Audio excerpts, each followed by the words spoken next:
Improving to 6-5 after dominating the Browns, the Denver Broncos are looking for their lucky number 7 win on Sunday against the red-hot Texans.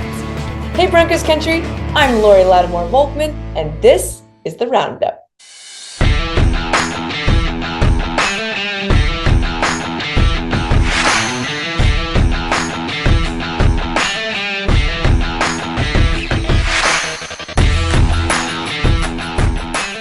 Each week, it seems the Broncos face a tougher opponent than the last.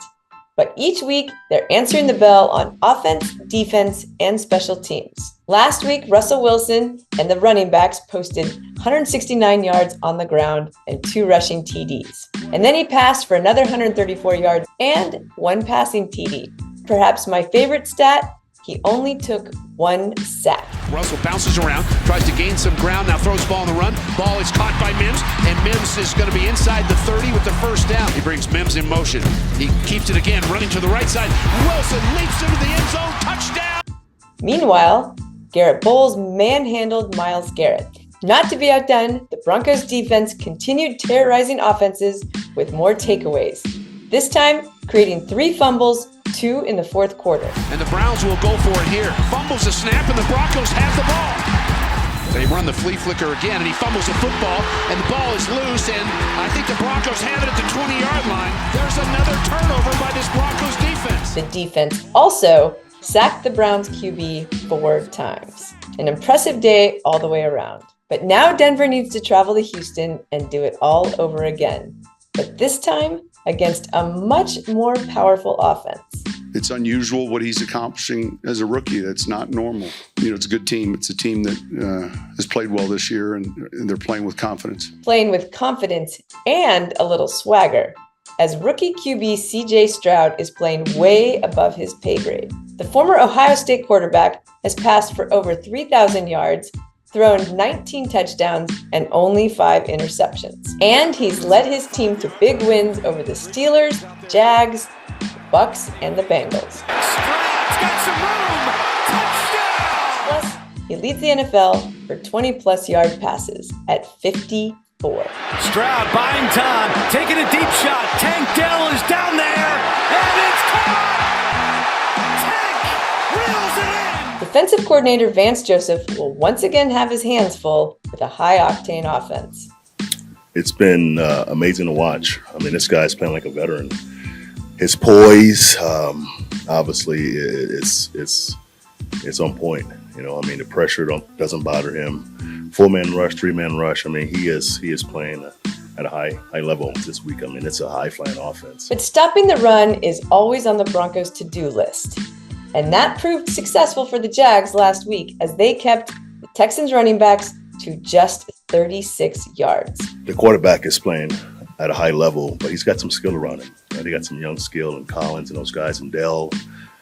They got 2 good backs, you know. So the running game is not dormant. I mean, it's real. So as good as the passing game is, you watch the game against Cincinnati, the running game won the game. You know, so it's a challenge to stop both sides. Of course, the Broncos' biggest strength has been its turnover ratio, having 15 takeaways in the last 4 games. But Joseph believes this is no accident as they practice for this kind of defense. I think what's different with this group, man, is they're intentional with it every single day.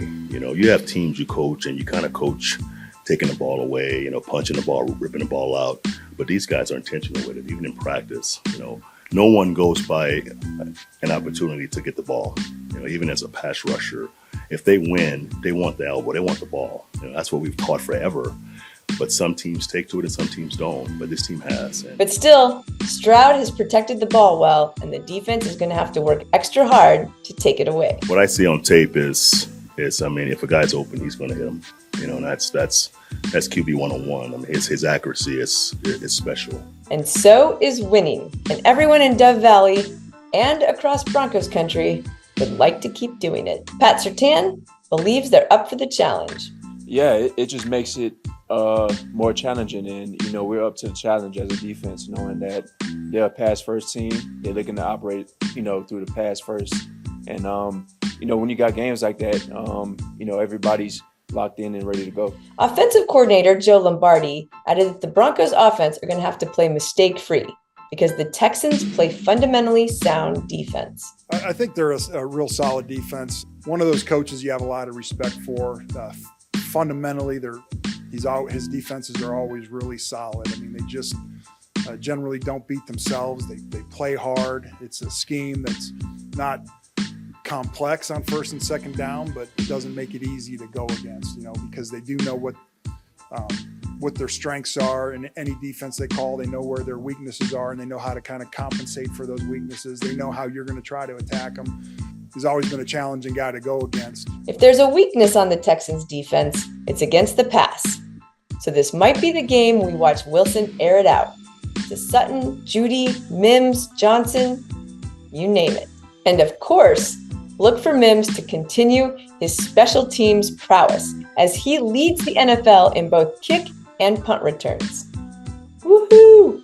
Whether the Broncos are running or throwing the ball, however, the MVP of the game must be the offensive line. I mean, when you start with, going from left to right, I think obviously Garrett Bowles has had an exceptional year. I mean, this guy's going to get some of the best pass rushers. He's dominated over there on the left side. He's confident. He's healthy this year. Last year, obviously, we missed him for a good amount of the year, but he's so athletic. I mean, this guy can do anything. I think obviously going inside to Powers, he's been on championship teams. He knows what it looks like. He's been physical. He knows, the game extremely well. He's smart as can be. He's confident. I love playing behind him. Obviously, Cushionberry, he was out for half the year last year. But I think the thing about him is he's so talented. He's done an unbelievable job, keeping the pocket nice and firm, and then in the run game, the communication, all the things that he does. He's been one of the best in the game.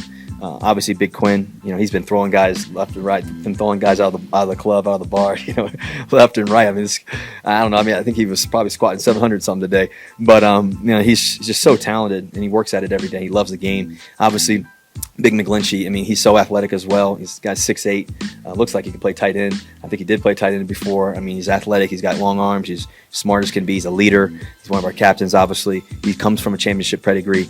And so I think with the 5 consistent guys up front, that gives you confidence as a quarterback to play behind those guys and go do what you need to do. I think their ability to understand what we want to get to the best play, get to this, that, and do it quickly and do it fast and understand where we're trying to go and why we're trying to get there in the run game and the passing game is really impressive. And so it's been arguably the defense has been really special, and over the past several weeks, and the offensive line has been some of the best parts of our football team. With both teams vying for the playoffs. Did you hear me just say that? The playoffs. Playoffs. Yeah, playoffs. Maybe. Okay, with both teams in the playoff hunt, a win on Sunday is critical, but perhaps more so for the Broncos than the Texans.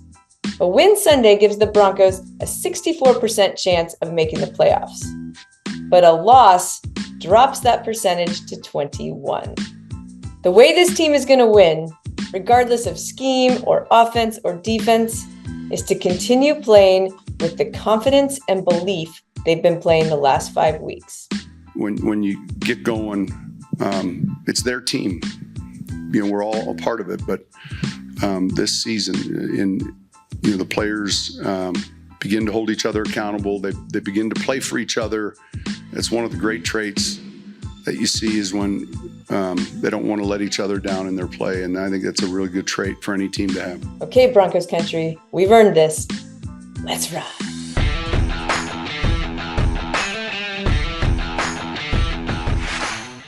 Hey, Broncos country, I'm Lori Lattimore Volkman, and this is the Roundup. And I cannot say my own name. Lori Lattimore Volkman. Not to be outdone, the Broncos defense continued its... Plus, he leads the NFL of all quarterbacks. Good God.